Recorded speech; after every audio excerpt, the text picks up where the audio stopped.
यीशु मसीह मरना जरूरी था क्योंकि सारे दुनिया की पापों के लिए यीशु मसीह मरकर जी उठना जरूरी था। धर्म परिवर्तन करने से भी कुछ भी बदलेगा, हमारे आत्मा बदल जाएगा, हमें खुद पता चलते हैं और पवित्र आत्मा ही हमें अगुवाई करते हैं। सबसे पहले समझना है परमेश्वर एक व्यक्ति के लिए नहीं, पूरे मानव जाति के लिए यीशु मसीह ने क्रूस पर चढ़ाई है, इसलिए वो बच्चे समझते हम सबको।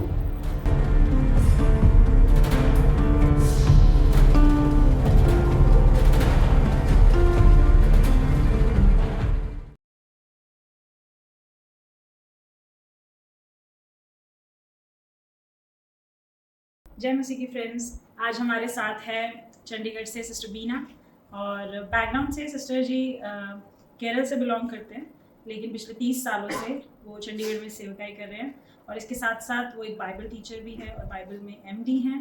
तो आज हमारे बीच में हम लोग डिस्कस करने वाले हैं स्पेशली जो अपकमिंग हम जानते हैं गुड फ्राइडे और ईस्टर, इन दोनों के बारे में हम सिस्टर जी से आज सीखेंगे और परमेश्वर के वचन को और परमेश्वर को और गहराई से जानेंगे। तो सिस्टर जी आपका बहुत बहुत स्वागत है, प्रेज द लॉर्ड। और मैं बहुत एक्साइटेड हूँ आज की इस कॉन्वर्सेशन के लिए। थैंक यू आने के लिए।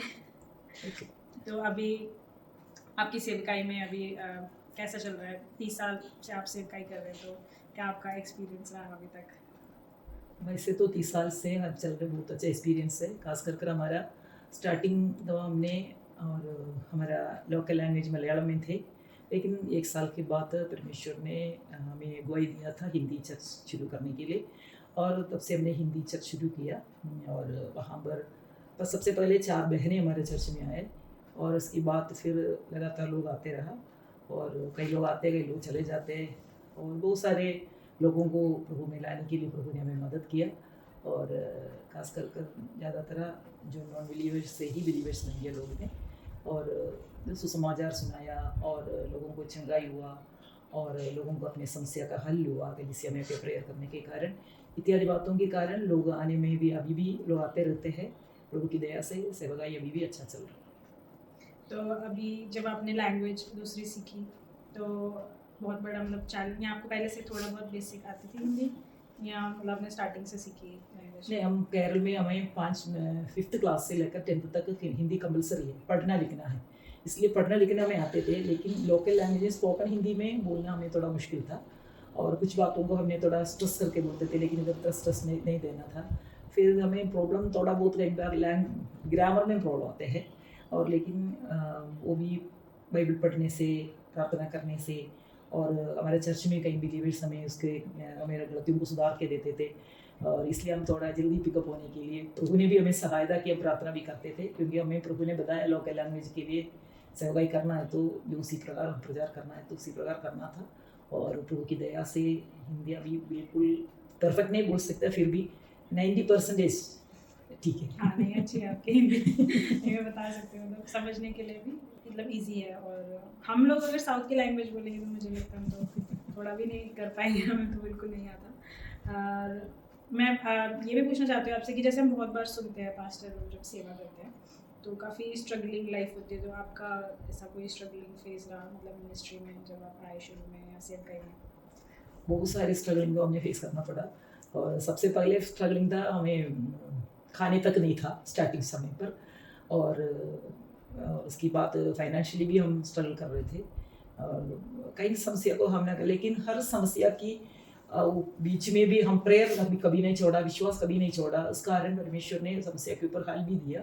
कई बार फाइनेंशियल स्टेटस ऐसे हुआ था और सच बताएगा तो 3-4 महीने तक दूध वालों को भी पैसा नहीं देते थे, लेकिन वो दूध वाला कितना अच्छा प्रभु ने हमें दिया। 4 महीने दूध का पैसा नहीं देने के बाद भी वो दूध डालते रहते थे क्योंकि वो बोल रहे आपके बच्चे छोटे छोटे हैं, आप दूध दिया करो, जब पैसे आएगा तब दे देना। इतना तक परमेश्वर ने उनको दिल को बदल दिया और ऐसे प्रभु ने आगे बढ़ा दिया और अभी प्रभु की कृपा से सब कुछ प्रभु दे रहा है, प्रभु की दया है सब कुछ। अच्छा लगा जान के। और मुझे लगता है काफ़ी जो जवान लोग हैं वो थोड़ा डरते भी हैं, तो ये आपने अच्छा लेसन दिया कि चैलेंजेस आते हैं जब आप सेवकाई में आते हो और चैलेंजेस आएंगे, लेकिन परमेश्वर आपको हर चीज़ पे आपको विक्ट्री की ओर ले जा सकता है हर चैलेंज में। चैलेंज की आगे एक जय है। हमने जो एक कार्ड देखते हैं ना, माउंटेन ड्यू का डर के आगे जीत, उसी प्रकार में चैलेंज के आगे एक बहुत बड़ा जीत था। जब हमें खाने के लिए नहीं होते तो भी, कुछ नहीं होता, पैसा भी नहीं होते तो भी प्रभु हमें आत्मा देते थे। उस समय हम संडे चर्च में जाते हैं, नए कई नए लोग आते हैं, उसको देख के हम बड़ा खुश हो जाते हैं। उस समय हमारा पीछे का जो खाने का पैसे का सारे जो मुश्किल को भूल जाते हैं। और क्योंकि हमारा लक्ष्य भी वही है, एक आत्माओं को जीतना प्रभु के लिए और प्रभु की राज को बढ़ाना है, इसलिए वो बातों को देख के हम बड़ा खुश थे। उस समय हमें इतना दुख भी नहीं लगते थे, प्रभु ऐसे क्यों कर रहे हैं। हम कभी ऐसे इतना ज़्यादा सवाल भी नहीं पूछे, लेकिन कई बार पूछा भी है। मैं नहीं बोल सकती हूँ मैं ऐसे कुछ नहीं किया। कई बार हमारे मन में अंदर भी विचार होते, प्रभु इतना करने की बात भी क्यों, ऐसे सवाल भी वो आ गया है। लेकिन उससे बढ़कर जो आत्माओं को देखते हैं बड़ा खुश हो जाते हैं और सेवकाई के लिए और हम और उत्साह रहते थे इस वजह से।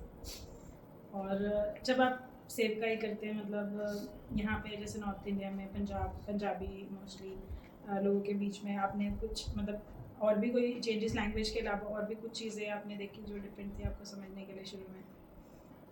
एक्चुअली चंडीगढ़ में होने के कारण इतनी पंजाबी लैंग्वेज का कोई प्रॉब्लम नहीं थे, क्योंकि हिंदी सारे लोग समझते थे। और लोकल पंजाबी लैंग्वेज बोलोगे तो हमें मुश्किल है अभी भी। लेकिन उससे बढ़कर इधर का खाना और साउथ का खाना में बहुत फ़र्क है। शुरू में थोड़ा मुश्किल था खाने का वैसे, क्योंकि जो हम उधर खा के आया वो सिस्टम एकदम बदल रहे और हमसे उस समय मुश्किल पड़ता है। क्योंकि और कई खाना हमारे केरल में हम कभी कभार साल में एक बार खाते थे, कभी शादी पे उसके लिए यूज़ करता था। लेकिन इधर आके रोज़ाना वो खाना पड़ा तो थोड़ा अजीब सा लगते थे। लेकिन फिर भी उसके लिए भी प्रभु को मैं धन्यवाद देती हूँ, प्रभु ने सब कुछ संभाला हमें। और जब आप सेवकाई करते हैं तो जैसे कोई नया विश्वासी आता है कोई, तो फिर उसको आप कैसे उत्साहित करते हैं कि वो परमेश्वर को और जाने? क्योंकि ये थोड़ा डिफिकल्ट भी है, इंसान कंफ्यूज होता है, फिर वो कई बार गुमराह होता है। मतलब कई ज़रूरी नहीं कि किसी और रिलीजन से हो, बट ऐसा भी होता है कि वो कुछ भी ना फॉलो, परमेश्वर को ही मतलब ना ही मानता हो इस तरह। तो फिर आप कैसे उनके साथ बात करते हैं, उनको हेल्प करते हैं? और सबसे पहले बात आप समझना है, कोई भी आते हैं यीशु मसीह को जानने के लिए कोई नहीं आता। आते हैं सारे चंगाई छुटकारा समस्या का हल के लिए। और हम इस विषय के लिए उससे पहले हम शनिवार को ऐसे करते थे, और शनिवार का हमने फुल फास्टिंग लेते थे। संडे दोपहर की बात ही खाना खाते थे, और उस समय हमें हस्बैंड एंड वाइफ दोनों मिलकर प्रेयर करते थे। उस प्रेयर के दौरान परमेश्वर ने हमें वो जो समस्या में आए हुए लोग, जो बीमार लोग हैं, जो मुश्किल वाला लोग हैं, दुष्टात्मा से भरे हुए लोगों, उनके लिए प्रेयर करते समय पर वो लोग चंगे होता था। उसी वजह से हमें फिर हम पहले कभी भी सुसमाचार नहीं सुनाता था, वो उनके लिए प्रेयर ही करते थे। और प्रेयर में कुछ बात उनको महसूस होते, परमेश्वर की आत्मा उसको छू लेते हैं। उस समय क्या होते हैं, उसकी बात हम उनको जो बताएगा वो करेगा, क्योंकि उनके जीवन में फ़र्क आ गया। और फिर हम उनकी घर विजिटिंग करते थे, घर पे जाके बाइबल पढ़ाता था और समझा के देखता था। फिर उनके लिए हमने फास्टिंग करके प्रेयर करते थे, कहीं से मिलके फास्टिंग करके प्रेयर करते थे। अभी भी वही सिस्टम हमारा चल रहा है।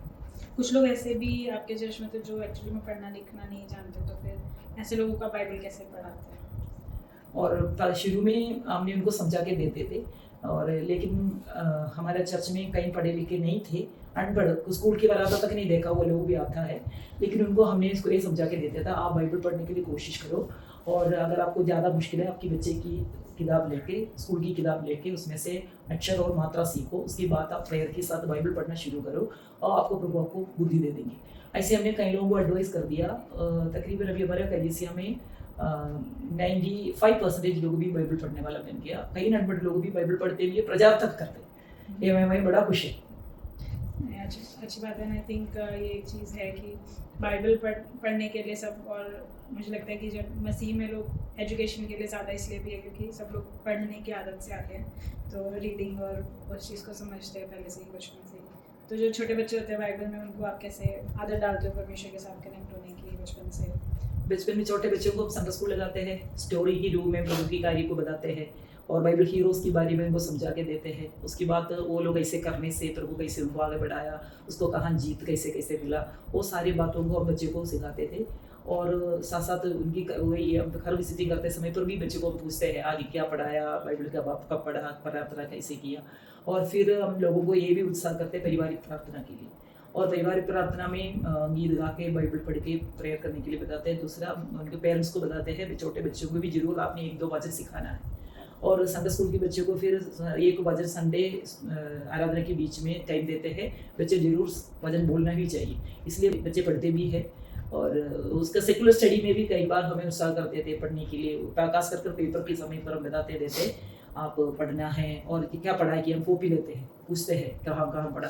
कई बच्चे पढ़ते नहीं है फिर भी बोलते हैं हाँ पढ़ लिया, लेकिन और जो उनको किताब लेते हैं और पूछते हैं तब उनको थोड़ा डर पड़ते हैं, फास्टर आ गया और पढ़ना चाहिए। ऐसे बच्चे की सेकुलर स्टडी में भी कुछ बढ़ोतरी को देखा। कई बच्चे बिल्कुल पढ़ते नहीं थे, लेकिन अब वो बच्चे आजकल डिग्री लेके अच्छे अच्छे कंपनियों में अभी अच्छे काम कर रहे हैं। ये बात भी हमने जीवन में देखा। हाँ, मुझे लगता है कि जैसे मैं भी चर्च में देखती हूँ बच्चों को, तो जो बच्चे नॉर्मल स्कूल में जाते हैं उनको इतना मौका नहीं मिलता स्टेज पर आने का, माइक पकड़ना, वो हैबिट उनको नहीं होती, फियर होता है स्टेज के लिए। तो जब उनको हर संडे मौका मिलता है आगे आने का, थोड़ा सा वो डर धीरे धीरे उनके अंदर से निकलता जाता है। तो अगर वो कहीं कम्पीट करेंगे तो बाकी बच्चों से ज़्यादा आगे निकल जाएंगे ईजिली। जैसे इंस्ट्रूमेंट्स वगैरह भी बच्चे सीखना शुरू कर देते हैं काफ़ी यंग एज से, तो उनको मतलब सेकुलर में भी उनको स्टडीज़ में तो हेल्प करेगी वो सब चीज़ें। तो देखते हैं। स्पेशली जो ये आज हम डिस्कस कर रहे हैं, तो मैं जानना चाहती थी और कि हम व्यूअर्स से भी शेयर करें गुड फ्राइडे के बारे में, कि गुड फ्राइडे बेसिकली क्या है और मतलब क्यों मनाते हैं इसको। एक्चुअली गुड फ्राइडे का मतलब यही है, और यीशु मसीह को और क्रूस पर जाने से पहले पकड़ा गया था। वो उस समय एक फ्राइडे के दिन में, वीरवार का दिन प्रभु यीशु मसीह ने आखिरी भोजन किया, और भोजन की बात यीशु मसीह ने बोला था मैं मेरा ऐसे बातें होने जा रहा है। और लेकिन उस समय चेलों को यह समझ नहीं पाया था, और लेकिन क्रूस पर चढ़ाया गया था उससे पहले यीशु मसीह को जो 5 कोर्ट में लेके जाके विचारणा कर दिया था, लेकिन वहाँ पर कोई गलती प्रभु का नहीं मिला था, क्योंकि यीशु मसीह ने इस धरती पर आया ही मरने के लिए आया है। वो यीशु मसीह इस धरती पर आने से पहले यीशु को पता था, इसलिए यीशु मसीह ने 2-3 बार चेलों को बताया मेरा मृत्यु ऐसे होगा, लेकिन उस समय चेले इतने समझा नहीं था क्या करेंगे क्या, क्योंकि उनके अंदर एक विश्वास था। उस समय यहूदियों का, इसराइल का जो हालात है बहुत बुरी थे, क्योंकि उनके ऊपर रोमी गवर्नमेंट राज करता था और वो सता के रखा था, और इसी वजह से लोगों ने यह सोचा था हमारे लिए एक उद्धारकर्ता आएगा, क्योंकि भविष्यवक्ताओं की किताब में लिखा था एक उद्धारकर्ता तुम्हारे लिए मैं दूंगा, परमेश्वर की वाणी था। उस वाणी को पूरा देखने के लिए लोग इंतजार में थे। तभी यीशु मसीह का बात हुआ। यीशु मसीह 30 साल उम्र में सेवा शुरू किया पब्लिकली, तब से लोग यीशु मसीह के पीछे होने लगे, और उनके अंदर एक विचार था, खास करके 6 लोगों को भी ये विचार था हम यीशु के साथ राज करेंगे, हम मंदिर बनेंगे, हम ये करेंगे वो करेंगे। उनको बहुत इच्छा था, क्योंकि एक एक्साइटेड से साथ वो प्रभु के साथ साथ चलते थे, और बाकी सारे भीड़ आते थे यीशु मसीह से खाना खाने के लिए और चमत्कार देखने के लिए, चंगाई पाने के लिए। लेकिन यीशु मसीह की चेलों ने आया और यीशु मसीह के साथ राज करने के लिए, क्योंकि वो लोगों ने सोचा पहले पुराना नियम में यीशु मसीह ने, परमेश्वर ने कैसे इसराइलियों को राज्य स्थापना करके दिया, उसी प्रकार इस धरती पर एक राज्य स्थापना करेंगे। लेकिन वो बात उनकी जीवन में नहीं होने के कारण, और वहाँ यीशु मसीह के, लेकिन यीशु मसीह का मकसद तो ही नहीं थे, स्वर्गीय राज्य के बारे में थे, वो समझने में उनका मन नहीं खुला था, आपने के अर्थों को समझ नहीं पाया था। लेकिन वहाँ पर यीशु मसीह ने जो मृत्यु पे जा रहा था, और जाने से पहले यीशु मसीह ने गतसमने की वाटिका में भी प्रार्थना किया था, और प्रभु यीशु मसीह ने खुद बताया इंसान की ओर, क्योंकि जब यीशु मसीह धरती पर था 100% इंसान भी था, 100% परमेश्वर भी थे। लेकिन उस इंसान के तौर पर देखेगा तो यीशु मसीह को ये क्रूस का कष्ट सहना बड़ा मुश्किल था। उस समय पिता से प्रार्थना की, प्रभु आप मुझे सामर्थ्य दे, ये मेरे से हटा दे ये कटोरा। लेकिन पिता परमेश्वर ने उसको हटाया नहीं, और प्रभु ने एक स्वर्गीय दूतों को भेज कर यीशु मसीह को सामर्थ्य, वो स्पष्ट में बाइबल में लिखा है, क्योंकि यीशु मसीह मरना जरूरी था, क्योंकि सारे दुनिया की पापों के लिए यीशु मसीह मरकर जी उठना जरूरी था, एक लहू बहाने, एक बलि होना। और क्योंकि पहले से भी हमें पता है बाकी धर्मों में भी पापों के लिए एक बलि जरूर होता था, और यीशु मसीह पूरे मानव जाति के लिए एक बलि के रूप में क्रूस पर मरा। तो मतलब यीशु मसीह को पहले से पता था कि मुझे मरना है और मुझे इस तरह से मारा जाएगा। तो बाइबल में कुछ प्रोफेसीज भी हैं इसके, मतलब कितने साल पहले की प्रोफेसीज है यीशु मसीह के मारे जाने की? वो 700 साल पहले यशायाह नबी की किताब में लिखा है। उसमें लिखा है जो कसाई के सामने मेमना जैसे, और ऐसे कुछ शब्द बाइबल में लिखा हुआ है। तो यीशु मसीह ने एक दिन पहले अपने चेलों को बताया कि कल मैं तुम्हारे साथ नहीं होऊंगा, मेरे याद में तुम इस तरह से मिलकर भोजन करना। और उसके बाद यीशु मसीह अगले दिन जो है पकड़वाए गए उनके ही एक चेले द्वारा, और फिर उनके साथ वही सब हुआ जो 700 साल पुरानी प्रोफेसीज में लिखा गया था लेकिन इससे स्पष्ट में ये नहीं लिखा क्रूस पर चढ़ाएंगे, लेकिन एक बकरी मारा जाता है उसी प्रकार मारा जाएगा, ये लिखा था। इसलिए लिखा है कसाई के सामने मेमने की समान, इसे लिखा हुआ है। आई थिंक वो भी काफ़ी कुछ लिखा है, यशायाह में लिखा है कि कुचला गया और कुचला जाएगा, और कपड़ों के बारे में भी लिखा है कि उनके कपड़ों को भी उन्होंने शेयर किया। हाँ, शेयर किया। मतलब काफ़ी पहले ये सब उनको पता था, क्योंकि कई, मैं इसलिए पूछ रही हूँ, कई लोग क्या कहते हैं ना कि ये क्वेश्चन पूछते हैं कि यीशु मसीह ने खुद को, अगर वो परमेश्वर था तो खुद को क्यों नहीं बचाया। पर उनको हमेशा से पता था कि प्लान बचाना नहीं है, और परमेश्वर का प्लान था कि यीशु मसीह को कुर्बान किया जाए पूरी दुनिया के लिए, और यही प्लान था। यीशु मसीह मरने के लिए ही आया, इसलिए यीशु मसीह को सब कुछ पता था। तो ये सब गुड फ्राइडे के हाँ, इसलिए यीशु मसीह ने गेत्सेमनी की वाटिका में एक दिन पहले भी जाके प्रेयर किया। तो फिर हम इसको गुड फ्राइडे क्यों बोलते हैं, मतलब क्योंकि यीशु मसीह को तो उस दिन कुर्बान किया गया, क्योंकि वो मानव जाति के लिए एक अच्छाई हुआ। हम जैसे लोग पाप और शैतान के अधीन और नरक जाने वाला था हमारा आत्मा, उसको बचाने के लिए यीशु मसीह ने, और ये बलिदान हुआ, उस बलिदान के कारण है हमें इसको गुड फ्राइडे बोलते हैं। यीशु मसीह के लिए दुख था, लेकिन हमारे लिए खुशी के समय था। तो अगर मान लीजिए कि मैं एक नॉर्मल व्यक्ति हूँ और मैं कोई भी रिलीजन को नहीं जानती, मान लीजिए मैं परमेश्वर को नहीं जानती, मुझे कैसे पता चलेगा कि मैं नरक जाने वाली हूँ या मैं स्वर्ग जाने वाली हूँ? जो कई लोग, अगर आपने नास्तिक हो, अगर आप कोई भी धर्म में विश्वास नहीं करते, तो आपको स्वर्ग और नरक का कोई जानकारी नहीं होता, क्योंकि स्वर्ग और नरक और पाप की बारी में हमें जगाना हमारे आत्मा है, और आप आत्मा के साथ लिंग नहीं होते तो आपको क्या पाप करते। अगर हम दुनिया में जाके देखो, जो सड़क में घूमने वाला भिखारी है, अगर झुग्गियों में रहने वाला लोग है, दारू पीते, मस्त करते, काम करते, तो जो पैसा मिलते वो उसी दिन के लिए खाते पीते। लेकिन आम लोग ऐसे नहीं करते, उनको पता है मुझे आगे भविष्य है, मेरा परिवार है, मेरे बच्चे है, उसके लिए मैंने कुछ इकट्ठे करना पड़ते, वो इकट्ठे करते हैं। लेकिन बाकियों को ये मतलब नहीं है, आज मिल गया खा लिया, कल मिल गया तो मिल गया, नहीं तो भूख रहने के लिए वो तैयार हो जाते हैं। उसी प्रकार हमारा जीवन में हमें पता नहीं होता, तो फिर उसमें कैसे एहसास होता है। मतलब जैसे अगर कोई वीडियो देख रहा है और मे बी वो नास्तिक हो, अगर कोई इस तरह के टॉपिक पे वीडियो देख रहा है या ये वीडियो देख रहा है इन पर्टिकुलर, तो कैसे उसको पता चलेगा कि वो स्वर्ग जाएगा या नरक जाएगा? वो बातें हमारे अंदर परमेश्वर की आत्मा, अगर तो पवित्र आत्मा ही हमें इसको हम उत्तर दे सकता है, क्योंकि हमें हमारे मन को बदल सकता है, क्योंकि कोई भी इंसान किसी को बदल नहीं सकता, किसी के मन को नहीं बदल सकता। धर्म परिवर्तन करने से भी कुछ भी बदलेगा नहीं। हाँ, एग्जैक्टली। हमारे आत्मा बदलना है, हमारे आत्मा बदल जाएगा, हमें खुद पता चलते हैं, और पवित्र आत्मा ही हमें अगुवाई करते हैं। समय काफ़ी लोग वैसे कन्वर्ट कर लेते हैं, बट अच्छी टीचिंग ना होने की वजह से में भी जो भी है, और वो गलत रास्ते पे भी चले जाते हैं। तो उससे कोई फ़र्क नहीं पड़ता कि आपने यीशु मसीह को एक बार ग्रहण करा, फिर आप गलत डायरेक्शन में चले गए, तो हमें उस पर चलते रहना है थ्रू आउट द लाइफ। तो ये हम कैसे कर सकते हैं? मैं बताया, सही बात है, कहीं टीचिंग नहीं मिलने के कारण कई लोग फर्क जाते हैं, लेकिन एक बात तो सच है, इसमें परमेश्वर ने उस व्यक्ति को देखा हो, एक दिन उसको परमेश्वर ही बदल कर सकता है। चाहे कोई भी गलत रास्ता पे पहुंचे, और परमेश्वर वहां से उनको मोड़ के लेकर जरूर आएगा। ये तो कई लोगों की गवाही मैंने सुन चुकी है। हम अपनी लाइफ में कैसे कर सकते हैं कि परमेश्वर हमसे बात करे, क्योंकि कई बार कई लोगों को लगता है कि परमेश्वर हमसे मतलब बहुत दूर है, मतलब परमेश्वर को पाने के लिए हमें शायद तपस्या करनी पड़े, मतलब पता नहीं क्या करना पड़ेगा। तो कैसे हम परमेश्वर से बात कर सकते हैं कि परमेश्वर हमें पकड़ के सही ट्रैक पे लाए, तो कैसे होगा?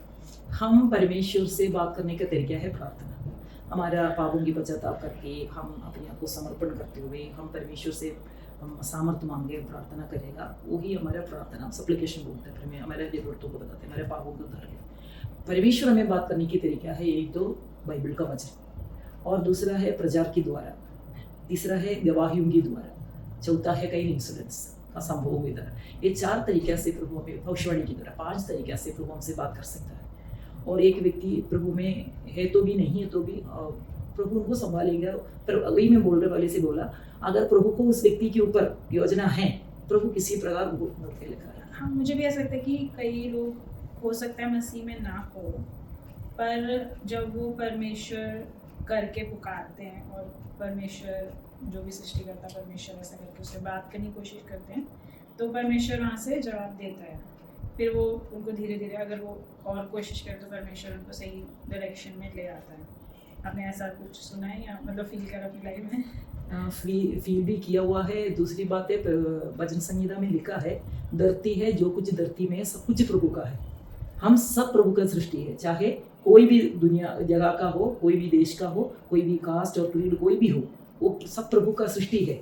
लेकिन इंसान ने इसको धर्मों में अलग अलग कर दिया। जैसे हमने कंट्रीज में डिवाइड कर हाँ, दिया, country- वीजा लेना पड़ता जाने। हम ऐसे अलग अलग क्योंकि उस समय कई लोग अपनी फायदा के लिए ही इसको कर दिया और लोगों के किसने के लिए, कई लोगों को डरा के परमेश्वर से दूर करते हुए कई लोग करते हैं। कई तरीका है आजकल बहुत सारे तरीके हैं। मुझे लगता है इनकम के लिए भी, क्योंकि अच्छी इनकम हो जाती थी तो अगर मतलब काफ़ी लोगों ने इसको इनकम के लिए करा। मतलब जरूर आई थिंक कैथलिक चर्चेज में भी कुछ ऐसे लीडर्स थे जिन्होंने इनकम के लिए कन्फेशन का कुछ पेमेंट का भी शुरू करा। हाँ, ये तो है क्योंकि उनका कन्फेशन कभी भी कोई भी व्यक्ति के सामने नहीं, हम वो व्यक्ति और परमेश्वर के साथ आत्मा के साथ ही लिंक है। और क्योंकि कोई भी इंसान, आप मेरे पाप को क्षमा नहीं कर सकता, मैं आपका पापों की क्षमा नहीं कर सकता, क्योंकि हमारे पापों को क्षमा करने वाला प्रभु यीशु मसीह है। क्योंकि इसलिए यीशु मसीह क्रूस पर चले गए, अपनी लहू बहाया, हमें उद्धार देने के लिए यीशु मसीह मारा गया। और इसलिए वो हम करना चाहिए। लेकिन इसके बीच में मीडिएटर को लेकर आते लोग, आजकल कातल भी छोड़ो, पादरी भी छोड़ो, आजकल पास्टर्स भी यही काम कर रहे हैं, मेरे आगे बोलेगा तो आपको हो जाते हैं। लेकिन ये बिल्कुल गलत है, बाइबल के खिलाफ है। प्रभु बिल्कुल वो पसंद भी नहीं करते। क्योंकि मुझे लगता है एक रीज़न है इसका कि परमेश्वर के आगे जब हम पश्चाताप करते हैं तो हमें सच्चे दिल से करना होता है। यस, और अगर मैं आपके सामने पश्चाताप कर रही हूँ तो वो नाटक हो सकता है और आपको पता नहीं चलेगा। तो आपको लगेगा कि हाँ इतना रो रही है तो शायद मैं चलो माफ़ कर देती हूँ। तो मे बी इस वजह से भी वो उतना अच्छा वर्क नहीं करता अगर हम इंसान के सामने कन्फेशन करते हैं। परमेश्वर के सामने अगर हम करेंगे तो हमको पता है कि हम बेवकूफ़ नहीं बना सकते परमेश्वर, वो मन के अंदर की बात भी समझ जाता है। क्योंकि हमारा आत्मा का जो मालिक है परमेश्वर है ना। हमारा आत्मा पवित्र रहकर परमेश्वर की आत्मा के साथ जुड़ के रहना, वो एक सबसे बड़ी बात है। वो आत्मा हमें अगुवाई करेगा, तब हम बदल जाते हैं। आप चाहे कितना कठोर दिल वाले हो, और कई लोग कभी बोलते हैं मैं कभी भी मसीह को नहीं जानेंगे, ऐसे बोला हुआ लोग, लेकिन जल्दी मसीह में आ जाते हैं।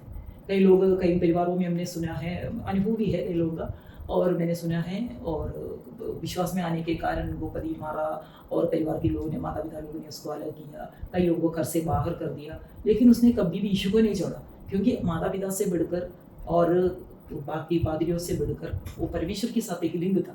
उसमें एक सबसे अच्छे उदाहरण हमारे पंजाब में देखेगा तो साधु सुंदर सिंह है। साधु सुंदर सिंह के पापा ने उसको जेल तक खिलाया, खोर जेल, बड़ा खतरनाक जेल था वो पूरे दिन में बैठ के, रात को बैठ के उल्टी करने के बावजूद भी एक डॉक्टर को दिखाया इसको इलाज करने के लिए, लेकिन वो डॉक्टर भी बोला मैं इसको इलाज नहीं करूंगा, क्योंकि इलाज करेगा तो ये मर जाएगा, सारे लोग मेरे ऊपर अटैक हो जाएगा, इसलिए उसने इलाज भी नहीं किया। लेकिन उल्टी कर करके साधु सुंदर सिंह ने उस सारे जहर को बाहर कर दिया, और परमेश्वर ने उसको बचाया। बाकी परमेश्वर के लिए बहुत सारे सेवकाई साधु सुंदर सिंह के द्वारा किया, साधु सुंदर के द्वारा बहुत सारे लोग उद्धार भी पाया है। दूसरी बात है, वो जो डॉक्टर आए थे और वो अविश्वासी थे, बर्मा का था, और कई साल की बात साधु सुंदर सिंह ने बर्मा में प्रचार के लिए गया, वहाँ पर वो डॉक्टर आया, वो डॉक्टर इनकी गवाही सुन गए। वो उनको पता चला ये सुंदर सिंह को मेरे से बताया था, मैंने इलाज नहीं किया। वो मीटिंग के बाद तो तुरंत साधु सुंदर सिंह के पास आके बोला, वो डॉक्टर मैं ही हूँ करके वहाँ घुटना टेके यीशु से प्रार्थना किया,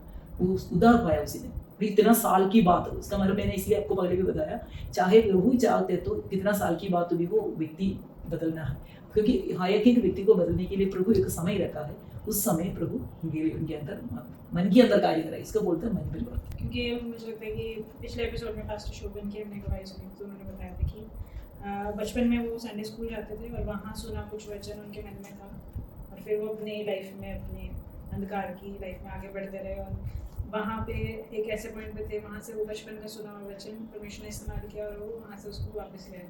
तो इसलिए एक इम्पॉर्टेंट है कि बच्चे संडे स्कूल में जाते हैं, हो सकता है बड़े होकर वो थोड़ा डिस्ट्रैक्ट हो जाएं, पर वापस आने के लिए परमेश्वर उस बचपन की टीचिंग्स को भी यूज़ कर सकता है। क्योंकि बचपन में बच्चे को इतना प्रॉब्लम्स नहीं होते, लेकिन जवान हो जाते हैं, शादी हो जाते हैं, परिवार में कुछ समस्या आ जाते हैं, कुछ बीमारी आते हैं, तब वो कोई भी समस्या का हल नहीं होते, उस समय वो लोग थोड़ा सोचने लग जाते हैं, तब उसको पता चलेगा हाँ पिलाना समय पर। बचपन में मैं संडे स्कूल गई, घर में तो कुछ मीटिंग में गया, वहाँ प्रभु की वजह मैंने सुना, हाँ यीशु मसीह के बारे में सुना, यीशु मसीह चंगा करने वाला है, हाँ मैं भी प्रभु यीशु से प्रार्थना करके देखूँ, ऐसे सोच के भी कई लोग विश्वास में हो जाते हैं। ये इसलिए मैंने बोला ये धर्म परिवर्तन नहीं, मन परिवर्तन है। और जब आपका मन परिवर्तन हो जाता है तब आपको पता है कि ठीक है परमेश्वर के साथ, तब आपको फ़र्क नहीं पड़ता है, कोई मसीह बोले आपको, कोई क्रिश्चियन बोले आपको, कोई हिंदू बोले आपका नाम क्या है ना, ये सब बेसिक सी बातें हो जाती है, बंदा इस बारे में नहीं सोचता। तो अभी गुड फ्राइडे जैसे कि हमने अभी डिस्कस किया कि गुड फ्राइडे वो दिन है जिसमें यीशु मसीह को कुर्बान किया गया, और ये पूरी दुनिया के पापों के लिए कुर्बान किया गया, जैसे कि पहले के समय में जानवरों को कुर्बान किया जाता था। पर ये कुर्बानी कोई इंसान नहीं, जैसे तो ये परमेश्वर ने खुद ये कुर्बानी दी और यीशु मसीह को इस्तेमाल किया, और यीशु मसीह को उस बारे में पता था। लेकिन इस कुर्बानी में कुछ डिफरेंट था जो बाकी कुर्बानी में होता है, जिसकी वजह से हम ईस्टर मनाते हैं। तो ईस्टर के बारे में आप थोड़ा सा बताएंगे, ईस्टर क्या है? ईस्टर में एक्चुअली रियलिटी यही है, यीशु मसीह क्रूस पर चले गया, दुख उड़ाया, उसी दिन को ईस्टर कहते हैं, और गुड फ्राइडे भी करते हैं, फ्राइडे के दिन से शुरू करते हैं। और ईस्टर का मतलब है संडे सुबह की दिन है, उस दिन यीशु मसीह जी उठा, वही असल में ईस्टर मनाते हैं, इसलिए संडे मनाते हैं। वो यीशु मसीह ने मुर्दों में से जी उठा, वो दिन को ईस्टर कहला जाता है। हिस्टोरिकली मुझे लगता है कोई भी नहीं वापस मर के खुद से जी उठा। आई थिंक कुछ लोगों को यीशु मसीह ने जिलाया, एक व्यक्ति को यशायाह नबी ने जिलाया, और एक को एलिशा, तो एलाइजा इंग्लिश वर्जन, तो उसकी हड्डियों से भी जीवित हुआ आई थिंक, और 2-3 व्यक्ति ओल्ड टेस्टमेंट में पढ़ते हैं। बट उसके अलावा हिस्टोरिकली कभी भी ऐसा नहीं हुआ कि कोई व्यक्ति मरा और वो वापस से फिर जी उठा। तो ये प्लान परमेश्वर का था, ये भी पहले से ही लिखा हुआ था बाइबल में। पुराना नियम के बारे में पहले से ऐसे तो कोई किसी के बारे में लिखा नहीं है, लेकिन एलिया है, वहाँ पर एक स्त्री की बच्चे मर गया था और उसने जाके उसके लिए प्रेयर किया, वो जिंदा हो गया। फिर आपने बताया एलिजा के बारे में, एलिशा के बारे में, उसका कब्रिस्तान के अंदर उसकी हड्डी में एक सेना लोग जो अशूर की राजा लोग युद्ध करके इसराइल लोग भाग रहे थे हार बनने के कारण, और इस मरे हुए व्यक्ति को भी उठा के लेके आ रहे थे। जाते जाते उनको भारी पड़ गया होगा, कैसे भी वो लोगों ने उस लाश को फेंक दिया, लेकिन उनको पता नहीं था ये एलिशा का कब्रिस्तान है। उस कब्रिस्तान के अंदर गिर गया, कब्रिस्तान को देखा, लेकिन एलिशा को नहीं पता था उस कब्रिस्तान के अंदर डाला, क्योंकि मरे हुए व्यक्ति को कब्रिस्तान के अंदर ही रखेगा, बाहर रखे वो लोग भाग रहा था, तब उसने जिंदा हो गया, उनकी हड्डी में हड्डी लगी। मतलब इतना सामर्थ्य एलिशा के शरीर में थे, क्योंकि एलिशा ने एलिया की चेहरे थे, एलिया से ये प्रार्थना किया था, मुझे तेरे अभिषेक से दुगुना अभिषेक मुझे चाहिए, उसी के लिए वो साथ साथ चलता था, वो अभिषेक उनको मिला। क्योंकि एलिया ने वो एक व्यक्ति एक बेटे के ऊपर लेट के प्रार्थना करके वो चला किया, लेकिन एलिशा की हड्डी लगने से मरा हुआ व्यक्ति जिंदा हुआ। इतना अद्भुत चमत्कार एलिशा की तरह हुआ। ये बातें, 2 बातें प्रभु के वचन में पुराना नियम में है। इस बारे में भी कुछ लिखा है कि यीशु मसीह दोबारा जी उठेंगे, पुराने नियम में यहाँ पे पहले प्रोफेसी है कि वो वापस जी उठेंगे। इससे जी उठेंगे नहीं बोलाया, सबके लिए एक बलि हो जाएगा, वो प्रभु यीशु मसीह है, ये लिखा है। मुझे लगता है कि गॉस्पेल्स में लिखा है, क्योंकि यीशु मसीह ने पहले चेलों को ये तो बताया था कि फिर मैं उठूंगा वापस, पर उनको तब समझ नहीं आया, उनको समझ बाद में आया। ये नहीं, यीशु मसीह ने ये बताया, तुम लोग अभी में थोड़ी देर मुझे देखेगा, फिर नहीं देखेंगे, हाँ, फिर देखेगा, ऐसे बोला। ये स्पष्ट में प्रभु ने नहीं बोला मैं जी उठूंगा, हाँ, लेकिन उस समय चेलों सच में चेलों को भी पता नहीं था, उनको समझ नहीं आया, इनको समझ नहीं आया, क्योंकि उन लोग, मैंने पहले से आपको इधर है, उनको मन के अंदर स्वर्ग राज्य का और स्वर्ग जाने का, आत्मा उद्धार करने का कोई इरादा नहीं था। उनको एक ही लक्ष्य था, हमें एक इसराइल का राज बनेंगे, हम यीशु का चेला राज मंत्री बनके बैठेंगे, वो इस धरती के लिए सब सोचता उनका। लेकिन यीशु मसीह का सोच और टीचिंग सारे स्वर्ग राज्य के बारे में था, यही फर्क था उन लोगों में। तो यीशु मसीह वापस जी उठा तो क्या बदला उससे इस दुनिया में? सबसे बड़े बदलावट है, पूरी दुनिया को प्रभु बदल रहा है और लोग इतना प्रभु में आ रहा है, क्योंकि यीशु मसीह का लक्ष्य भी वही था। और इसलिए यीशु मसीह ने यह बताया है, जब मैं यूहन्ना 2:समाचार में मैं स्वर्ग जा रहा हूँ, सबको मैं आकर्षित करूंगा मेरी ओर, वही प्रभु कर रहा है। इसलिए पूरे वर्ल्ड में मसीह लोग आगे बढ़ रहे हैं। तो वापस जिंदा होने के बाद यीशु मसीह कितने लोगों से मिले तकरीबन, जो जिन्होंने देखा यीशु मसीह को? चेले लोग मोस्टली देखा था, जो बाकी स्त्री बहनें थे, और उस समय जो चलती इन लोगों के साथ आसपास में चलने फिरने वाला ज़्यादातर लोगों ने देख लिया यीशु मसीह को, लेकिन मोस्टली 12 चेले और बहनें यीशु के साथ थे। और कब्रिस्तान के अंदर भी जो मकदली मरियम ने गई और वहाँ पर यीशु प्रकट हुआ और चेलों को प्रभु प्रकट कर दिया। गलीला की नदी की तट पर प्रभु यीशु मसीह ने लोगों को दिखाई दिया, और ऐसे वो आखिरी में प्रभु यीशु मसीह ने ओलिव पहाड़ के ऊपर जाके और लोगों को सबके सामने जितने लोग उधर खड़े थे उस समय मोस्टली 120 लोग होगा, क्योंकि वो 120 लोग गए पत्रस की मरकुस की कोठरी में बैठ के प्रेयर किया। वो 120 लोग यीशु मसीह स्वर्ग में जाते हुए देखा। तो फिर वो आई विटनेस थे इस चीज़ हाँ, का कि वो witness, जीवित हुए, और फिर वो ये एंड तक बोलते रहे कि नहीं हमने देखा हाँ, इस देखा। वजह से उनको मारा गया, उनकी जेल हो गई। खास करके यूहन्ना इस पर ज़्यादा स्पष्ट बता रहे थे, क्योंकि यूहन्ना परमेश्वर यीशु के साथ रहा था। तो यीशु मसीह के कुर्बानी और यीशु मसीह के जी उठने से बेसिकली अब हमारी लाइफ ये है कि अब हमें कुर्बानियाँ देने की ज़रूरत नहीं है, जैसे हमारे पूर्वज किसी समय में किसी ज़माने में देते होते थे, और हमारे सभी पापों के लिए कुर्बानी दी जा चुकी है। तो इसलिए हम बोलते हैं कि यीशु मसीह ने हमारे पापों को बोझ उठा दिया। तो अब हम जो करते हैं तो हमारा सिर्फ अच्छा ही सिर्फ सर में लिखा जाता, नेगेटिव माइनस हो जाता सब। ये कैसे करते हो? नहीं, देखो हमने परमेश्वर ने हमें इस धरती पे बुलाया, हमें परमेश्वर ने अपना बच्चा बनाया। हमें इस धरती पर जो जरूरत है स्वर्ग में हमारे आत्मा की उतार, ये दोनों प्रभु देते हैं। सिर्फ प्रभु यीशु मसीह ने हमें एक वायदा दे के ना मैं तुझे स्वर्ग लेके जाऊंगा फिर प्रभु चुप नहीं रहे, ऐसे नहीं है। यीशु मसीह ने बोला आखिरी आज्ञा थी परमेश्वर का, संसार की अंत तक सदैव मैं तुम्हारे साथ रहूंगा। और इसलिए हमारा सुख में भी दुख में भी प्रभु हमारा साथ है, और हम मरने की बात तो हमारे आत्मा भी प्रभु स्वर्ग में ले जाएगी। इसलिए देखो मसीह लोगों के बीच में और कुछ ना कुछ समस्या आते तो भी मसीह लोग इतना जल्दी कोई गलत एक्शन नहीं लेते। संसार के लोग सबसे पहले कुछ निराश होते हैं जो आत्महत्या कर देते हैं, और कई लोग जाके दारू पीते हैं, कई लोग नशा करते हैं अपनी दुख को भूलने के लिए। लेकिन मसीह लोग असल मसीह का प्यार को छका हुआ लोग कभी भी ऐसे नहीं करते। वो बैठ के प्रेयर करते, आराधना करते, स्तुति करते और प्रभु का हल भी देते हैं। और इसलिए 91 भजन संहिता में भी लिखा है, और जब मैं गिर गया लेकिन परमेश्वर ने मुझे उठाया ना। हमारे जीवन में भी मसीह की लोगों के जीवन में भी उतराव चढ़ाव आते हैं, लेकिन वहाँ पर हम पड़े नहीं रहेगा, लेकिन वहाँ पर प्रभु उठाएंगे। हमारा विश्वास प्रार्थना के द्वारा, और दूसरा है कई से मिलकर प्रार्थना करते हैं और उस प्रार्थना भी एक प्रभावित होते हैं, उसी के द्वारा भी प्रभु कुछ कार्य हमारे जीवन में करते हैं।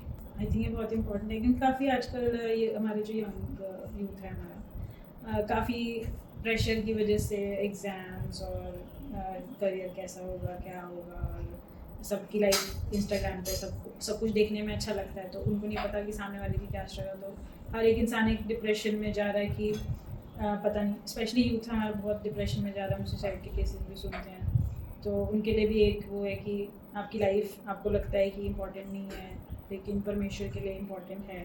तो अगर आपको लगे कि आप फंस गए हो तो आप परमेश्वर से हेल्प मांग सकते हो, और यीशु मसीह हेल्प करेगा, क्योंकि उसने आपके लिए अपनी जान दी है। तो मैं रिक्वेस्ट करूँगी आपसे कि अगर कोई लोग देख रहे हैं स्पेशली जो चाहते हैं परमेश्वर से मदद मांगना, तो किस तरह से प्रार्थना करें आप करके बताएंगे, और मैं पीछे पीछे प्रार्थना करूँगी।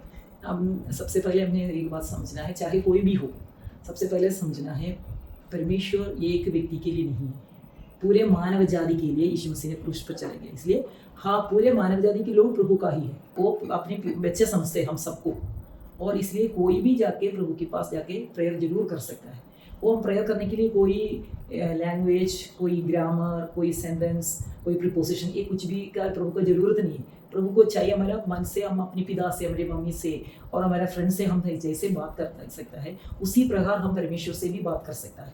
जो आजकल यूथ इसलिए ज़्यादातर गलती में जा रहा है क्योंकि उनको खुल्लम बोलने के लिए कोई नहीं है, और मन की दुख को बोलने के लिए कोई नहीं होता। और खास करके इन दिनों में पढ़ाई की स्ट्रेस ऐसे होते हैं, एक तरह से पेरेंट्स का भी कुछ गलतियाँ हैं, क्योंकि वो प्रेशराइज करते हैं बच्चों को, इंजीनियर बनना, डॉक्टर बनना, ये बनना, वो बनना, वो मैंने हाई पोस्ट में जाने के लिए लोगों को प्रेशराइज करते हैं। लेकिन 25-30 साल की पहले नहीं तो 50 साल पहले ऐसे एक स्ट्रेस नहीं थे लोगों बच्चों के अंदर। हाँ थे थोड़ा बहुत, लेकिन पढ़े लिखे तो पढ़ना बाकी है। लेकिन आजकल सबको ये प्रेशर है, आईलेट्स पास करना, बाहर जाना, और ये बनना है, वो बनना है। बच्चों के अंदर बचपन से LKG से वो प्रेशराइज पेरेंट्स ही डाल के देते हैं, वो एक सबसे बड़ी गलत बात है। उनको लगता है कि उनको अपने परिवार का मसीहा बनना है और उनके लिए ऐसा कि मसीहा है ऑलरेडी, आपको नहीं बनना है। बच्चे, ये कोई भी बच्चे एकदम प्रेशर में नहीं जा रहे, बचपन से उसके अंदर की प्रेशराइज से उसको इसी प्रकार लेके जाते हैं। कई बच्चे के अकेले में घर से रहते हैं, कई बच्चे हॉस्टल में पढ़ के रहते हैं, उसको भी उनको दोस्त लोग उनका सबसे बड़ी बात, क्योंकि पेरेंट्स तो है नहीं साथ, और फ्रेंड सर्कल उसको गलत रीति में चला सकता है। और फिर अकेले में कई लोग गलत रास्ते में जाते नहीं है तो भी सोचेंगे, बच्चे की मन के अंदर एक ऐसे एक विचार आ जाता है हमारा पापा मम्मी मुझसे इतना प्यार नहीं करती, इसलिए मुझे ऐसे दूर चल रख दिया। लेकिन एक्चुअली पेरेंट्स कोई भी ऐसे नहीं करते, बच्चे के भविष्य के लिए करते हैं, लेकिन बच्चे को वो समझने में थोड़ा टाइम लगता है, ये प्रॉब्लम। इसलिए कहीं बच्चे बिगड़ जाते हैं, कहीं नशे के लिए चले जाते हैं, और ये प्यार की कमी है, घर के अंदर की प्यार की कमी है, कहीं बच्चे बिगड़ गया। कई बार ऐसा भी होता है कि पेरेंट्स ज़्यादा प्यार की वजह से भी बच्चे बिगड़ जाते हैं, तो मतलब एज अ पेरेंट तो ट्रिकी हो जाता है ये चीज़ें संभालना। नहीं, वही है, वहाँ पर हमें प्रभु का अगुवाई चाहिए। और दूसरा है, और हम बच्चे को प्यार भी करना है, साथ साथ ताड़ना भी देना है। प्रभु के वचन, नीति वचन में एक किताब चैप्टर में लिखा है, और जिस माता पिता अपने बच्चे को प्यार करते हैं उसको छड़ी से प्यार करो, बचपन से उसको छड़ी से, मतलब एकदम मार मार के नहीं, और उसकी गलती को एहसास करके दिखा के बताना है गलत है वो। क्योंकि आजकल हम देखते हैं स्कूल में भी मारना मना है, और ये इवन आजकल डांट भी नहीं सकता, उसी प्रकार की एक सिचुएशन हमारा एजुकेशन लेवल में आ चुका है। लेकिन प्रभु के वचन के अकॉर्डिंग देखेगा तो बच्चे को मारना जरूरी है। जो प्रभु के वचन में ये भी लिखा है, वो भी नीति वचन में है, जिस व्यक्ति छड़ी से प्यार करते हो वो अपने बच्चे को भी प्यार करते हैं। मतलब छड़ी से ही उसको थोड़ा ताड़ना देना है, बताना है, और उसका गलती को बताना है, तूने ये गलत किया इसलिए मैं तुझे मार रहा हूँ, ऐसे बोल के मारने से बच्चे को समझ पाते। दूसरी बात है, बचपन में जो शिक्षा मिलते हैं उस शिक्षा से बच्चे आगे बढ़ेंगे। वो शिक्षा सही नहीं है, फिर हम ये उम्र, आजकल 15 भी नहीं जाना, 12 साल के ऊपर बच्चे को हम ताड़ना देना बहुत मुश्किल होता है, क्योंकि बच्चे आजकल भाग जाते हैं, दोस्तों के पीछे चले जाते हैं, घर से निकल के चले जाते हैं, और बच्चे कहीं खासकर बाहर कंट्रियों में, और बच्चे केस फाइल करते हैं पेरेंट्स के ऊपर, पुलिस आके अरेस्ट करके लेके जाती है, सारी बातें हो जाती। लेकिन परमेश्वर के वचन के आधार पर हम बचपन से करेगा तो वो बच्चे हमारे साथ रहेंगे, प्यार में रहेंगे। प्यार भी देना, शिक्षा भी देना। ये आपने ठीक बताया। मैं भी अगर परमेश्वर जो मेरे को मौका देगा ये चीज़ ज़रूर करूँगी अपनी लाइफ में अमल। और थैंक यू आज के मैसेज के लिए, आपने हमें काफ़ी चीज़ें सिखाई, साधु सुंदर जी के बारे में भी आपने हमें सिखाया। मुझे लगता है कि जब हम इस तरह के मिशनरीज़ के बारे में और परमेश्वर के दासों के बारे में सुनते हैं तो हमें बहुत हिम्मत मिलती है, स्पेशली जिन्होंने इतनी स्ट्रगल करी हो, तो हमें ऐसा लगता है कि हमारी लाइफ में तो नहीं है स्ट्रगल, तो परमेश्वर को धन्यवाद कर सकते हैं उस चीज़ के लिए। और निराशा में जाने की बजाय हमें परमेश्वर के और प्रार्थना में जाना है, परमेश्वर के वचनों में जाना है। तो थैंक यू सिस्टर जी। हम प्रेयर करते हैं, प्रेयर करके। स्वर्गीय पिता प्रेमी परमेश्वर, आज दोपहर के समय के लिए मैं धन्यवाद करती हूँ। इसी प्रकार प्रभु आपकी हालेलुया जी उड़ने की बारी में आपने हमारे लिए इस धरती पर जो किया उसकी बारी में प्रभु हालेलुया बहुत लोगों के लिए आशीष की कारण बनने के लिए मदद कर परमेश्वर। आपने हमारे लिए कालवरी क्रूस पर अपनी जान बलिदान देकर लहू बहाकर हमें पाप से, रोग से, गंदगी से, शैतान की हाथ से, नरक से प्रभु आपने हमें बचाया, इसलिए धन्यवाद करते प्रभु आपने हमारे लिए किया उस कुर्बानी के लिए हम एक बार और याद करते हुए प्रभु ये वीडियो के द्वारा प्रभु ये सुनने वाला प्रभु आपको जानने के लिए भी आप मदद कर परमेश्वर। हालेलुया, जो व्यक्ति को आप इच्छा करते उनको आप अपनी ओर आकर्षित कर दीजिए परमेश्वर। आपकी महिमा और सामर्थ्य हालेलुया हम सबों के साथ बने रहे, अनुग्रह से भर दे, यीशु के नाम से आमीन। और हम लोग मिलेंगे थोड़े दिनों के बाद और बाइबल के बारे में हम और जानेंगे। और अगर आप सिस्टर बीना से कांटेक्ट करना चाहते हैं तो आप ज़रूर कमेंट करके बताएं। आप सबको जय मसीह।